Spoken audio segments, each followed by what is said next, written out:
இன்னும் போகர் அங்க இருக்கிறாரு, அவர் உயிரோட தான் இருக்கிறாரு, ஆனா உயிரற்றவராக இருக்கிறாரு. ஜீவ சமாதி நிலையிலே இருக்கிறார் 5000 ஆண்டுகளாக. இப்படி ஒரு நம்பிக்கை. ஆனால் அவர் பிறந்தார், வளர்ந்தார், வாழ்ந்தார். நவ பாஷாணங்களை கொண்டு, பாஷாணம்னா நஞ்சு, நச்சு பொருள்களை கொண்டு முருகனுக்கு சிலை வைத்தார். அது சாட்சியமாக இருந்தது அந்த முருகன்.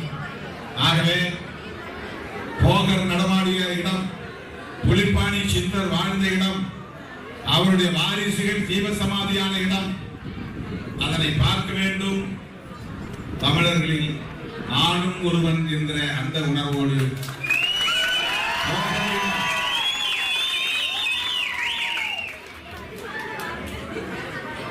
வாரிசுகள் அப்படின்னா ஆண்ட பரம்பரை இருக்கிற வாரிசு அல்ல,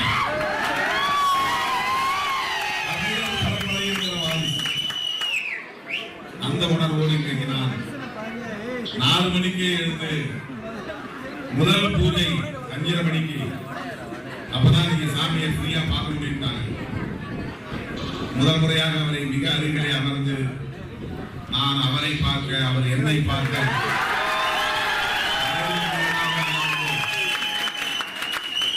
நேராக அமர்ந்து அவரை தரிசிக்கிற வாய்ப்பை பெற்றேன். அதனால் இங்கே 9 மணிக்கு என்னால் வர முடியல.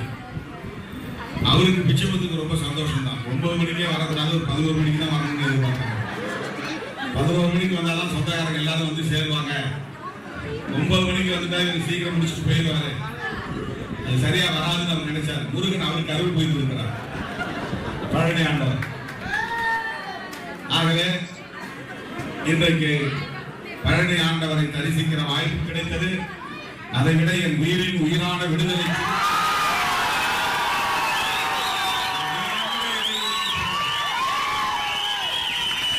ஒரு நீண்ட இடைவெளி உங்களை தரிசிக்கிற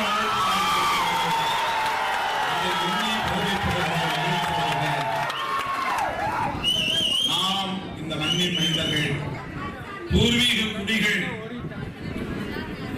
உழைப்பதற்காக மட்டுமே நாம் பிறக்கவில்லை, ஒடுக்கப்படுவதற்காக மட்டுமே நாம் பிறக்கவில்லை.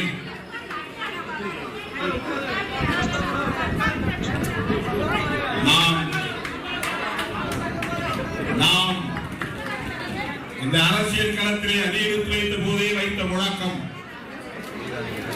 எளிய மக்களை அதிகார வலிமை உள்ளவர்களாக மாற்ற வேண்டும் என்பதுதான். கடைசி மனிதருக்கு ஜனநாயகம், எளிய மக்களுக்கும் அதிகாரம் என்பது. ஆனால் அதை அவர் இலகுவாக எட்டி பிடித்துவிட முடியாது. பத்திரிகையாளர்கள் கேட்டார்கள், எப்ப நீங்க முதலமைச்சராக போறீங்க?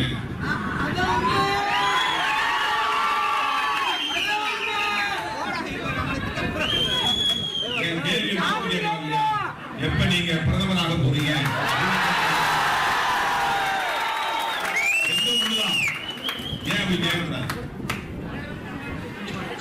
முதலமைச்சரா பிரதமரா என்பதல்ல,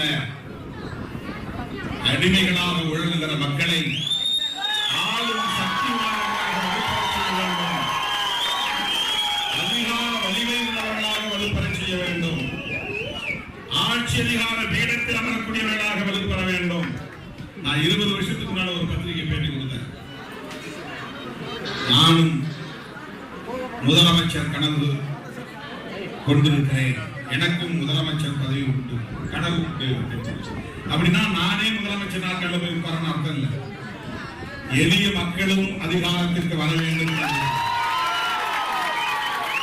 எனக்கும் முதலமைச்சர் கனவு உண்டு அப்படின்னு ஒரு டைட்டிலே போட்டாங்க. அப்போ ஆகவே இன்றைக்கு நாம் முதல் புள்ளியை வைத்திருக்கிறோம். கோலம் போடுறது நிறைய புள்ளிகள் தேவை. ஒரு புள்ளியை வச்சுட்டு ஒரு பெரிய கோலத்தை வாசல் போட முடியாது. வாசல் அடைச்சு ஒரு பெரிய கோலம் போடணும்னா 100கணக்கான புள்ளி வச்சாதான் கோலம் போட முடியும்.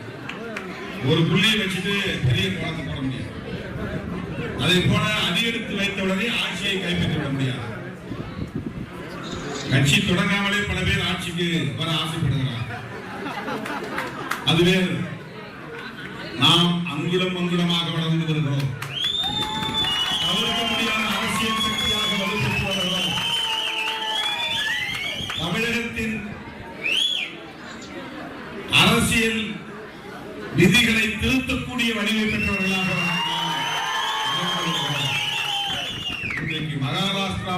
முழுவதும் சிறுத்தை கொடி பறக்கிறது.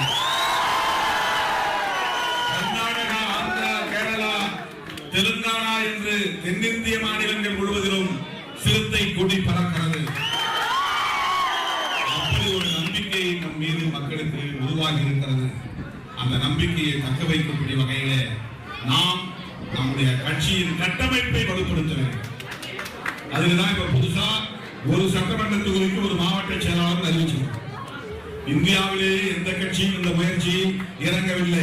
இந்த துணிச்சல் விடுதலை சிறுத்தைகள் கட்சிக்கு முழுமையான ஒத்துழைப்பு நல்க வேண்டும். நம்முடைய கட்சி வலுப்பெறுவதற்கு பிச்சைமுத்து அவர்கள் அவரால் ஆன அனைத்து உதவிகளையும் செய்து வருகிறார். அவருடைய பிறந்த ஊரில் அவருடைய சொந்த பந்தங்கள் வாழக்கூடிய இந்த மண்ணில் இன்றைக்கு இந்த மண்டபத்தை திறந்து வைக்கக்கூடிய வாய்ப்பை பெற்றதற்காக நான் பெரிதும் மகிழ்ச்சி அடைகிறேன். உங்கள் அனைவருக்கும் என்னுடைய நெஞ்சார்ந்த நன்றியை வாழ்த்தி, இலவச சேவை வேட்டி சட்டை வழங்கப்படுகிறது. நான் போன பிறகு கவுன்சிலர் கொடுப்பாரு, இருந்து வாங்கிக்க.